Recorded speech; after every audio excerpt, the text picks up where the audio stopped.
తిరుమల తిరుపతి మాజీ ఈవో ధర్మారెడ్డి నిన్నటి రోజున సిట్ కార్యాలయంలో ఏదైతే ఈ యొక్క కల్తీ నెయ్యికి సంబంధించి విచారణకు హాజరయ్యారు. అయితే విచారణకి హాజరైన తర్వాత మాత్రం ఎవరైతే జనసేన పార్టీ సీనియర్ నాయకులైనటువంటి కిరణ్ రాయల్ గారు శ్రీవారి లడ్డూ ప్రసాదాన్ని అప్పగిస్తే తీసుకోలేదు. మొత్తానికి కల్తీ నెయ్యి ఉదంతం గురించి తెలిసి భయపడ్డా, లేకపోతే లడ్డూ ఎందుకు తీసుకోలేదు, మొత్తానికి ధర్మారెడ్డి పాత్ర ఏంటి, ఇదే అంశం గురించి తెలుసుకోవడానికి మనతో ఉన్నారు జనసేన పార్టీ రాష్ట్ర నాయకులైనటువంటి కిరణ్ రాయల్ గారు. నమస్కారం. నమస్తే బ్రదర్, మీకు మీ ఛానల్ ప్రేక్షకులందరికీ నమస్కారం అన్న. మొత్తానికి నిన్నటి రోజున మీరు లడ్డూ ఇస్తే ఎందుకని అసలుకి మాజీ ఈవోగా పనిచేశారు, ఆయన హిందువుగా చెప్పుకుంటూ ఉంటారు, ధర్మారెడ్డి మీ చేతిలోంచి లడ్డు ఎందుకు తీసుకోలేదంటారు? పక్కన మీడియా కూడా ఉంది, దానికి కారణం ఏంటి అసలు? ఫస్ట్ ఆఫ్ ఆల్, లడ్డు అనేది చాలా పవిత్రత. అవును, పవిత్ర క్షేత్రం తిరుమల వెంకటేశ్వర స్వామి దర్శనం దొరికినా దొరకపోయినా లడ్డు తీసుకెళ్లి తిరుపతికి వచ్చామని చెప్పి దేశంలో ప్రపంచంలో ఎక్కడైనా ఎవరైనా చెప్పుకుంటారు. అలాంటి లడ్డూకున్న పవిత్రత, అలాంటి లడ్డూని ఎవరికి ఇచ్చినా తీసుకుంటారు. నాకు తెలిసి హిందువులు, ముస్లిం, క్రిస్టియన్, సిక్, బుద్ధిజం, ఈ ప్రపంచంలో ఇన్ని కుల మతాలను ఉన్నాయి. లడ్డు ఇస్తే తింటారు లేదా పక్కన పెడతారు. లడ్డు తీసుకోకుండా పారిపోయినాడంటే అతనికి లడ్డు మీద ఏ మాత్రము కోపం ఉంది, లడ్డు అంటే విరక్తి వేసిందో, అంటే లడ్డు కేసు వల్ల ఆయన మానసికంగా ఏమైనా డిస్టర్బ్ అయ్యాడు తెలియదు కానీ లడ్డు అనేది పవిత్ర పుణ్యక్షేత్రంలో తిరుపతిలో ఆయన వచ్చాడు. నాకైనా తెలుసు, ఒక 2 సంవత్సరాలు తిరుపతికి మొట్టమొదటిసారి వచ్చాడు, కొండకు పోలేదు, ఎంక్వైరీకి వచ్చినాడు. సరే ధర్మారెడ్డి మనకు తెలుసు కదా, ప్రసాదం ఇద్దాం 2 లడ్లు ఎత్తుకొని ఇచ్చిన, సార్ లడ్డు తినండి సార్ అన్న. గుర్తు అని అంటే ఏమర్థము అంటే లడ్డుని చూసి భయపడ్డావా, నన్ను చూసి భయపడ్డావా, మీడియా చూసి భయపడ్డావా? అసలు హిందూ మతంను చూస్తే నీకు అసహ్యం వేసింది అని అనుకున్నా. నాకు అనుమానం ఏమంటే ధర్మారెడ్డి హిందూ కాదండి, అతను ఒక క్రిస్టియానిటీని పెంచి పోషిస్తున్న వర్గాల్లో అతను ఒక కీలక పాత్ర పోషిస్తున్నాడు. క్రిస్టియానిటీ ఫండ్స్ అంతా కూడా అతను డైవర్ట్ చేస్తున్నాడు ఒక సమాచారం నా దగ్గర ఉంది. అతన్ని ఈవోగా లడ్డూవే తీసుకోలేని ఒక ధర్మారెడ్డిని 5 సంవత్సరాలు టీటీడీ ఈవోగా ఎలా కొనసాగించారో నాకు అర్థం కాల. గతంలో 9 సంవత్సరాలు ఉన్నాడు, ఎలా అర్థం కాల అంటే దీనికంతా కారణం జగన్మోహన్ రెడ్డిని ఒక నాయకుడు వాళ్ళకి. అతను దేవుని నమ్మడు, దేవుని మొక్కడు, ఆయన వేరే మతం మొక్కుంటాడు. వీళ్ళందరినీ కూడా అదే మతాన్ని చేర్చేసినాడు. లేకపోతే నా అనుమానం ఏమంటే సిట్టు విచారణకు నేను కలవబోతున్నా, వీళ్ళు ఒక హిందూ మతమే దాడి చేశారు. 250 కోట్లు స్కామ్ అనేది పెద్ద సమస్య ఏం కాదు వాళ్ళకి. 250 కోట్లకు అంటే ధర్మారెడ్డికు, జగన్మోహన్ రెడ్డికి నథింగ్. టీడీడీ విషయంలో ఆల్రెడీ శ్రీవారి టికెట్లు అవి ఇవి అన్ని స్కామ్లు చేశారు.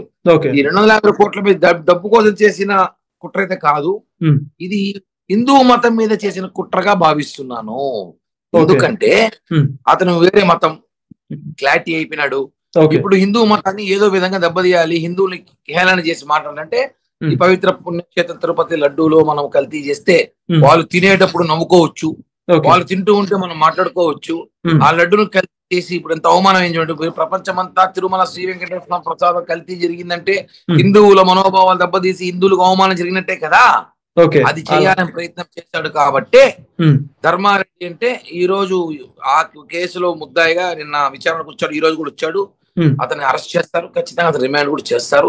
నాకున్న సమాచారం ఇప్పటికే అతను ఏదో ఇవంతా కూడా అధిష్టానం చెప్తేనే చేశాను, నాకేమి తెలియదు అంటే అధిష్టానం గడ్డి తినమంటే గడ్డి తింటావా నువ్వు? దేవునితో ఆడుకుంటావా? వెంకటేశ్వర స్వామితో ఆటలా నీకు? ఆల్రెడీ నీ వెంకటేశ్వర స్వామి శిక్షణ అయినాడు మీ కొడుకు రూపంలో, అలా నువ్వు దేవునితో ఆడుకుంటావా? కాబట్టి నిన్న లడ్డు ఎత్తుకొని ఇచ్చా, కనీసం నేను లడ్డును తీసుకుంటేనా అతను చేసిన పాపం పోయిండేది, తీసుకోకుండా. కాబట్టి ఈరోజు చర్చగా మరి ఓకే. అయితే మొత్తానికి జగన్మోహన్ రెడ్డి ధర్మారెడ్డిని పెట్టడం వెనక మీరు చెప్పిన ప్రణాళిక ప్రకారము మరి ఇప్పుడు దాకా కనిపించలేదు ధర్మారెడ్డి, చాలా సంవత్సరాల తర్వాత బయటపడ్డాడు. మరి సుబ్బారెడ్డి పాత్ర ఏంటంటారు దీంట్లో? రేపు వస్తున్నాడు సుబ్బారెడ్డి కూడా, రేపు అతను వస్తాడు, కర్ణాటక వస్తారు, అందరూ వరుసగా పెట్టి వస్తారు. ఎవరు వదిలిపెట్టే ప్రసక్తిలా అందరినీ జైలు ఎక్కిస్తాం. ఎందుకంటే Dharma Reddy number 1, number 2 Subba Reddy, number 3 Karunakar Reddy. ఎందుకంటే వీళ్ళ ముగ్గురు కలిసే టీడీడీని భ్రష్టు పట్టించారు. వీళ్ళ ముగ్గురికి తెలుసు. కరుణాకర్ రెడ్డి నాకు తెలియదు అంటే ఇక్కడ కాకమ్మ కబుర్లు చెప్తే నమ్మే పరిస్థితి ఊరు లేడు ఇక్కడ. కాబట్టి ధర్మారెడ్డికి అన్ని, కాబట్టి మొదటి రోజు నుంచి ఉన్నాడు కాబట్టి ధర్మారెడ్డి 5 ఏళ్ళు. ధర్మారెడ్డి తర్వాత సుబ్బారెడ్డి సైన్ పెట్టాలి ఏదైనా ఫైల్ ఉంటే. కాబట్టి వీళ్ళందరూ కలిసే, సుబ్బారెడ్డి కూడా హిందూ మతం కాదు, ఆయన కూడా క్రిస్టియానిటీలో ఉన్నాడే, మా కరుణాకర్ క్రిస్టియానిటీలో ఉన్నాడే, ధర్మారెడ్డి క్రిస్టియానిటీ వచ్చినాడే. వీళ్ళంతా కలిసి తిరుమలలో చేరి వెంకటేశ్వర స్వామిని ముద్ర పెట్టుకుని వెనకాల వాళ్ళ మతాన్ని హైలైట్ చేసుకున్న ఒక సందర్భం ఇది. అయితే అన్న మొత్తానికి నెయ్యిలోనే 250 కోట్లు అంటే మిగతా ముడిసరుకులు బియ్యం, యాలకులు, జీడిపప్పు మరి వాటిల్లో ఎన్ని వందల కోట్లు ఉంటుందంటారు. మరి ఇంజనీరింగ్ వర్క్స్ కూడా ఉంటాయి టీటీడీలో. మొత్తం ధర్మారెడ్డిని అడ్డం పెట్టుకుని చేశారంటారా మరి?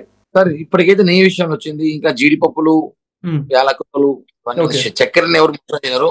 జీడిపప్పులో కల్తీ జీడిపప్పు, ఒరిజినల్ జీడిపప్పులు ఉంటాయి. 1, 2, 3 గ్రేడ్ ఉంటది. యాలకులు 1 గ్రేడ్ ఉంటది. అవన్నీ కూడా తీయాల్సిన అవసరం ఉంది. మొత్తం ప్రసాదాల్లో మొత్తం కల్తీ చేసేసారు, ఒక చక్కెర తప్ప.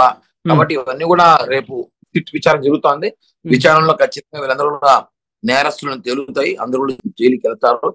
అప్పుడే వీళ్ళని జైలుకి పంపించి వీళ్ళ ముద్దాయిలను తెలిస్తేనే హిందువుల మనోభావాలు, వెంకటేశ్వర ప్రసాద్ తిన్న ప్రతి ఒక్క భక్తుడు కొంచెం మనసులో కొంచెం వాళ్ళకున్న బరువును తగ్గించుకుంటారని చెప్పి కూడా తెలియజేస్తుంది. ఓకే అన్న, చివరిగా రేపు ధర్మారెడ్డి హాజరవబోతున్నాడు. మరి ఆయన ఏమన్నా నోరిప్పుతాడా, లేకపోతే నాకేం తెలియదు ఆయన కూడా పై అధిష్టానం అంటాడా? ఆయన అధిష్టానం మామూలుగా అయితే ఆల్రెడీ ధర్మారెడ్డి హాజరయ్యాడు, సుబ్బారెడ్డి హాజరవుతున్నాడు రేపు. సుబ్బారెడ్డి కాదు, ఏ రెడ్డి హాజరైనా పైన పెద్ద రెడ్డి ఉన్నాడు కదా, జగన్ రెడ్డి, ఆయన పేరే చెప్తారు. ఎందుకంటే ఆయన కనుసరణలో జరిగింది అంతా కూడా అందరికి తెలుసు. బట్ కోసం ఎంక్వైరీ చేస్తారు. పక్కా ఆధారాలతో జగన్మోహన్ రెడ్డిని అరెస్ట్ చేయబోతున్నాం. ఓకే ఖచ్చితంగా. Thank you so much. Please subscribe to Leo news for more videos.